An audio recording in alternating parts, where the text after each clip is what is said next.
Not every cat wants to be touched. Not every cat wants to be seen. Some of them come into your life already braced for disappointment, already certain that hands mean harm. This is the story of one of them, a small tabby who taught me that trust isn't given, it's built. One flinch at a time until one day it isn't a flinch anymore. When he first came to us, he wouldn't let anyone near him, not really. He'd allow a hand close enough to almost touch his fur, and then he'd pull back like the air itself had burned him. His eyes stayed wide, his body stayed low. Every sound in the house seemed to remind him of somewhere he didn't want to remember. We didn't know his full story, just fragments. A life before us that had taught him hands weren't always kind, that closeness wasn't always safe. He carried that lesson in every muscle of his small, striped body, and no amount of soft words could undo it in a day. So we didn't try to undo it in a day. We just sat near him, not reaching, not pushing, just present. Some evenings he'd watch us from across the room, tail tucked, eyes half-lidded with suspicion. Other evenings, he wouldn't even do that. He'd disappear behind the couch and stay there until morning. I remember the first time he let my hand rest near his paw, not on it, near it. He didn't move away, he didn't relax either. He just stayed still, like he was testing something, like he was running some quiet calculation only he understood. That stillness felt like a victory, a small one, but real. Weeks passed like that, small tests, small stillnesses, a little closer each time and then sometimes further away again, like he needed to remind himself he still could leave if he wanted to. I never rushed him. I think that's the only reason any of this worked at all. There's a particular kind of patience that scared animals ask of you. It's not the patience of waiting for a bus or waiting for water to boil. It's the patience of standing still inside your own hope, again and again, without letting the disappointment show on your face when nothing changes that day. Cats can feel frustration, even quiet frustration, so I learned to let go of any expectation of when it would happen, if it would happen at all. Hey, if stories like this one mean something to you, I'd really love it if you hit that subscribe button. It helps more than you know, and it means we get to keep sharing moments like this one together. Then, one afternoon, everything shifted. He climbed onto the blanket beside me, the same pink blanket that had become his safe corner over the weeks. He curled into it slowly, methodically, like he was choosing every inch of the space with intention, and then he closed his eyes. I sat completely still. I didn't want to break whatever was happening. His breathing slowed, his body softened in a way I hadn't seen before. For the first time since he arrived, he looked less like a cat bracing for impact and more like a cat who had simply decided to rest. That was the beginning, not the ending, just the beginning of something none of us had words for yet. Over the following days, something in him kept opening just a little more each time. He started following me from room to room, not clinging, just close. He'd sit near my feet while I worked, watching quietly, like he was studying whether this piece was something he could count on. He started chirping softly when I walked into a room, a small sound I hadn't heard from him before, almost like a question. Are you staying? Is this still safe? I started answering him without words. I'd sit down slowly, I'd let him choose the distance, and every time that distance got just a little smaller.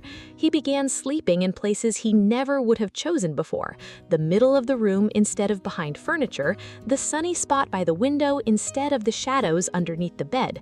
Little by little, he was claiming the house as his own, deciding piece by piece that this really was somewhere he could belong.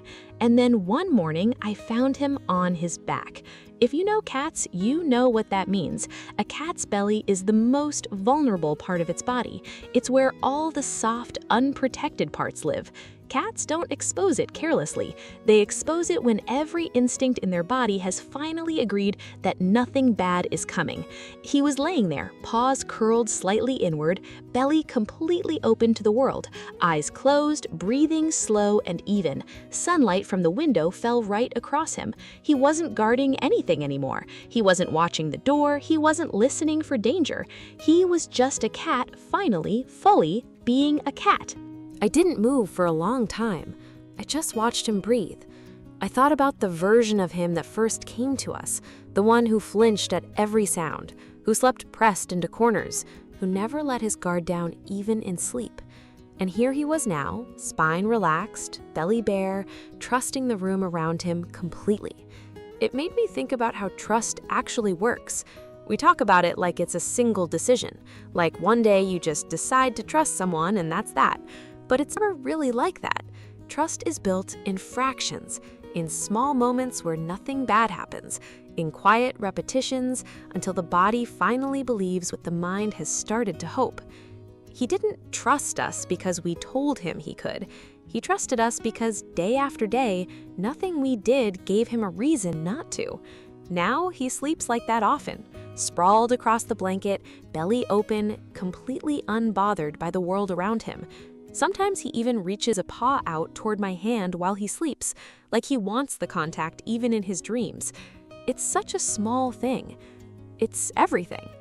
There's something almost sacred about being trusted like that by an animal who once flinched at your presence. It's not loud. It doesn't announce itself. It just happens quietly in a patch of sunlight on a soft blanket while the rest of the world keeps spinning outside the window. I think about the people who might have walked past him before, who saw a nervous, closed-off cat and assumed that was simply who he was.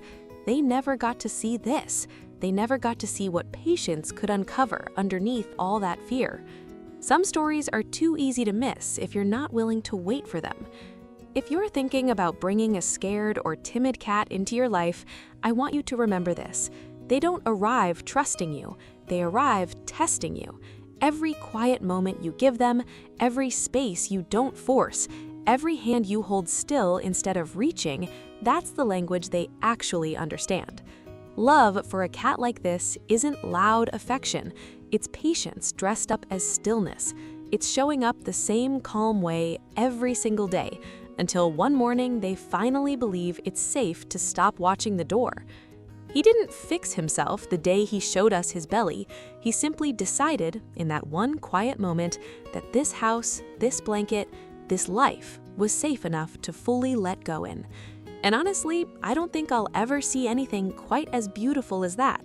Not fireworks, not grand gestures, just a small striped cat, finally unafraid, breathing slow in the sunlight. If this story reminded you of an animal in your own life, one who took their time trusting you, I'd love to hear about it. Some bonds are worth every bit of the weight it took to build them. So here's what I keep wondering. Do you think trust like this takes time to build? Or do some animals just know, somehow, the moment they've found the right home? Tell me what you think in the comments.